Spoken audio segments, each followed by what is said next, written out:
Я больной дебил вообще. Я никуда не пойду. I feel happy. I feel healthy. I'm a human being. You sure?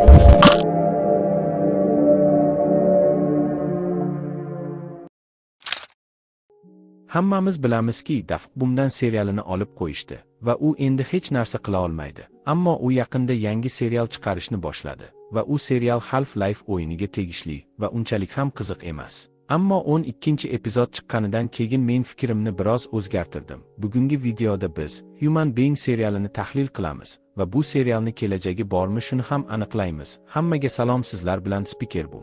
Videoni boshlashimdan oldin obuna bo'lib qo'yishni unutmang. Shuningdek like bosib qo'ying. Xullas yaxshilab o'rnashib oling. Men videoni boshladim. Birinchi epizodda biz eski shortsni boshqa rakursdan ko'ryapmiz. Eski epizod oddiy darajadagi yumor va hech narsani anglatmaydi deb o'ylayman. Shuning uchun uni tahlil qilib chiqishim shart emas. Xullas birinchi epizodda Jimen o'zini xursandligini va o'zini yaxshi his qilayotganini aytdi. Human being. Va epizod tugadi. Yaxshi detal. Orqa fonda eski shortsni videoga olgan odamni ko'ryapmiz va unda kamerani ko'ryapmiz. Xuddi shu kamerani avval ham Skibidi Toilet serialida ko'rganmiz. Ikkinchi epizodda esa Jimen orqa fondagi personajni o'ldiribdi va kiyimini kiyib olibdi. Shuningdek, u kamerachi Bratni ham o'ldiribdi. Orqadagi metrakoplar kelib unga zarba berishdi. Ammo keyingi epizodda ularning armiyasini o'ldiribdi. Qiziq detal, orqa fonda Toiletni hojatxonasini ko'rishimiz mumkin. Aniqrog'i tanasini Jimenga vertolyotda hujum qilishdi. Ammo u keyingi epizodda tirik qolibdi va umuman zarar ko'rmabdi. Faqatgina kiyimi yirtilgan xolos.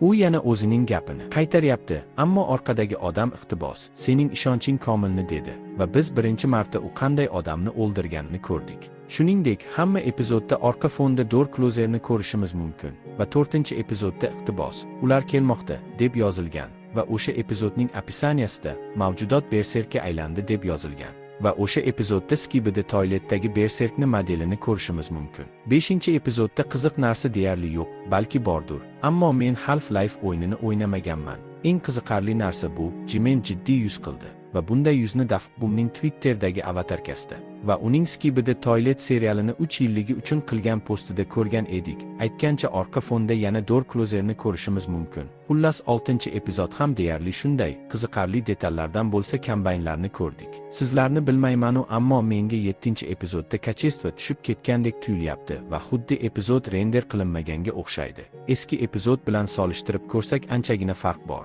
Ammo bu epizodda birinchi marotaba qiziqarli janglarni ko'rdik va dinamika yaxshi chiqqan. Qiziqarli detallardan esa chap tarafda iqtibos, yangi era yaqinlashmoqda deb yozilgan va qandaydir siluetni ko'rishimiz mumkin.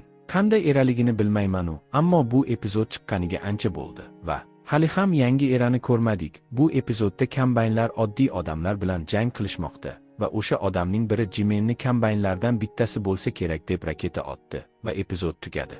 7-epizod. Bizga bu epizodda fuqarolar chekinishayotganini ko'ryapmiz va yana chap tarafda yozuvni ko'rishimiz mumkin. U yerda zulmatda toplanayotgan yovuzlik deb yozilgan va yana qanaqadir siluetni ko'rishimiz mumkin. Keyin Half-Life o'yinidagi Gordon Freeman keldi va Jimenga zarba berishni boshladi. Jimen esa uni 1 soniyadan kamroq vaqt ichida o'ldirdi. Oxirida esa ajoyib yuz qildi va epizod tugadi. Bu epizodda qiziqarli narsani o'zi yo'q, shuning uchun davom etamiz. 9-epizod. Epizodni boshidanoq biz Strider deb baqirayotgan odamni ovozini eshitishimiz mumkin. O'zingiz eshiting.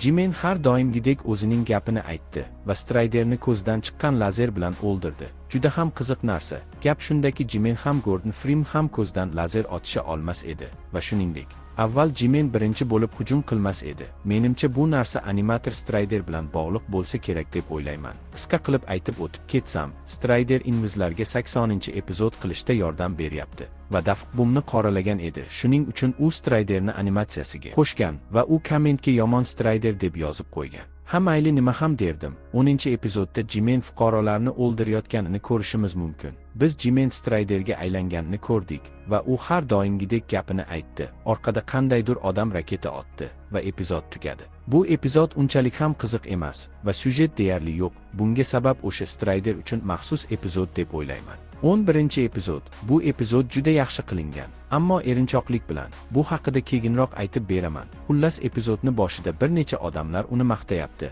Aniqrog'i, ular Jimenni Gordon Freeman deb o'ylashyapti. Ammo bir necha soniyadan keyin Jimen o'zining gapini qaytaryapti. Ammo gapining yarmida ular Jimenga o't ochishyapti. Jimen esa ularni har xil yo'l bilan o'ldirdi va oxirida gapini tugatib qo'ydi. Bu epizodda Daftbum eringan yoki ataylab shunaqa epizod qilgan. Chunki Jimen o'ldirayotgan animatsiyasi juda ham yomon tarzda qilingan. Chunki bunaqa animatsiyalarni odatda endi animatsiyani o'rganayotganlar qiladi. O'zingiz qarang, qachonki Jimen zarba berayotganda ulardan qon chiqmayapti yoki hech bo'lmaganda portlab ketishmayapti. Men o'ylashimcha yaxshiroq qilish mumkin edi. Ammo menimcha Dafuq ataylab bu serialni boshida yomon kachestvada, keyinroq yaxshi kachestvaga o'tkazishi mumkin. Yana bilmadim. Shuningdek, bu epizodda plakatni ko'rishimiz mumkin. U yerda aprel 2026 deb yozilgan va qandaydir siluetni ko'rishimiz mumkin. Pastroqda Strider personajini va animator Striderni ko'rishimiz mumkin. Afsuski, animator Strider to'liq versiyada olib tashlangan. Shuningdek, qachonki Jimen lazerdan o't ochganda baqiriqni eshitishimiz mumkin. Bu ovozni Skibidi Toilet serialida ham eshitganmiz. 12-epizod. Bu mening eng sevimli epizodim. Epizodni boshida Jimen kombaynlarni va fuqarolarni o'ldiryapti va qanaqadir oq kiyimdagi odamni ham kim ismini bilsa kommentga yozvorsin. U o'ldirayotganda biz yana plakatni ko'rishimiz mumkin. U yerda nima deb yozilgani ko'rinmayapti, ammo yana qanaqadir siluetni ko'rishimiz mumkin. Menimcha keyingi epizodda qanaqadir yangi dushmanni ko'rishimiz mumkin. Aniq emas. Xullas, epizodga qaytsak, fuqaro Jimenga raketa otdi, ammo Jimen unga raketani qaytarib yubordi. Bu Daftbum tomonidan qilinganini yaqqol isboti. Chunki bunaqa epichni animatsiya qilish faqat Daftbumdan keladi. Jimen o'zining so'zini tugatdi va Alex, ya'ni Gordon Freemanning qiz do'sti hayron bo'lyapti. Ammo Jimen uni o'ziga tortib o'ldirdi va oxirida juda ham ajoyib yuz qildi. Jimen bir necha epizoddan beri Gordonni kiyimini kiyib yuribdi va almashtirmayapti. Menimcha keyingi epizodda o'sha qizchani kiyimini kiyib olsa kerak. Agar kiysa juda ham qiziq bo'lar edi. Yana aytib o'tishim kerak, bu epizodda baglar juda ham talaygina. Va epizod menga Skibidi Toilet 79-epizod 3-qismni eslatib yuboryapti. Masalan, orqadagi bino lagat qilyapti va bu yerda ham qo'li o'zidan o'zi yo'qolib qoldi. Xullas, baglar juda ko'p, ammo epizod o'zi yaxshi chiqqan.